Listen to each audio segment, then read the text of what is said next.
All Assam students ইউনিয়নের আহ্বানে এবং সদর ডিব্রুগড় জেলা ছাত্র সন্থার উদ্যোগে পেট্রোল ডিজেল রন্ধন গ্যাসের পাশাপাশি অত্যাবশ্যকীয় খাদ্য সামগ্রীর অত্যধিক মূল্য বৃদ্ধির প্রতিবাদে এবং মূল্যবৃদ্ধি রোধের দাবিতে সমগ্র রাজ্যের পাশাপাশি আজ ডিব্রুগড়ে আশুর সত্যাগ্রহ কার্যসূচি রূপায়ণ করা হয়। শহরটির চৌকিডিঙ্গিতে আশু এই কার্যসূচি সম্পন্ন করে। ডিব্রুগড় জেলার বিভিন্ন প্রান্তের থেকে আসা 5 শতাধিক ছাত্রকর্মী এই অসহযোগ কার্যসূচিতে অংশগ্রহণ করে। ছাত্র সন্থাৰ আহ্বান মৰ্মে আজি সদৌ ডিব্ৰুগড় জিলা ছাত্ৰ সন্থাই অত্যাৱশ্যকীয় সামগ্ৰীসমূহৰ যি মূল্যবৃদ্ধি, পেট্ৰলজাত সামগ্ৰীসমূহৰ মূল্যবৃদ্ধি, ইন্ধনজাত সামগ্ৰীসমূহৰ মূল্যবৃদ্ধিৰ বিৰোধিতাৰে আজি আমি সত্যাগ্ৰহ কাৰ্যসূচী ৰূপায়ণ কৰিছোঁ।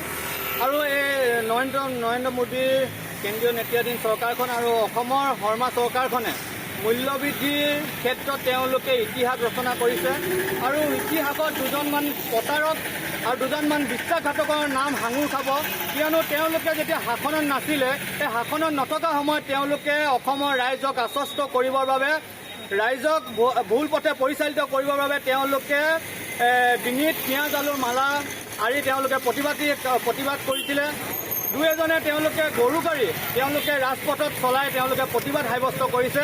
আৰু আজি সেইকেইজন ব্যক্তিয়ে যেতিয়া শাসনত আহিলে, ৰাইজৰ কোনো এটা কথা ৰাইজে তেওঁলোকে যি ইচ্ছাৰে তেওঁলোকৰ সংসদলৈ পঠিয়াইছে, বিধানসভালৈ পঠিয়াইছে, ৰাইজৰ কোনো এটা আশা তেওঁলোকে পূৰণ কৰিব পৰা নাই। বৰঞ্চ তেওঁলোকে মূল্যবৃদ্ধি দিনে দিনে মূল্যবৃদ্ধি অবাধ গতিত বৃদ্ধি হোৱাৰ ফলত সাধাৰণ জনসাধাৰণ তথা খাতি খোৱা অসমীয়া মানুহবিলাকৰ জীৱন নিৰ্বাহৰ মানদণ্ড যথেষ্ট তললৈ নামিছে। জীৱন নিৰ্বাহ কৰাৰ ক্ষেত্ৰত যথেষ্টখিনি অসুবিধা হৈছে। বৰ্তমান সময়ত তেওঁলোকে যিসমূহ ৰাইজে তেওঁলোকে সঞ্চয় কৰা ধন, এই সঞ্চয় কৰা ধন তেওঁলোকে কুক্ষিগত কৰিবৰ বাবে তেওঁলোকে চেষ্টা কৰিছে। আৰু আমি এই বিষয়কেইটালৈ আমি তীব্ৰ বিৰোধিতা কৰিছোঁ।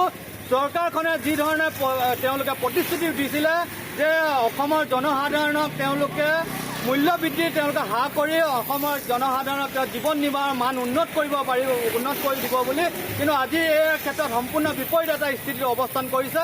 আমি তীব্ৰ বিৰোধিতা কৰিছোঁ এই বিষয়কেইটাৰ ওপৰত আৰু চৰকাৰক আমি দাবী জনাইছোঁ অতি শীঘ্ৰে মূল্যবৃদ্ধিৰ ক্ষেত্ৰত তেওঁলোকে ব্যৱস্থা গ্ৰহণ কৰক। এদিকে আজ লখিমপুর জেলা ছাত্র সন্থা জেলা উপায়ুক্তের কার্যালয়ের সামনে সত্যাগ্রহ কার্যসূচি পালন করে।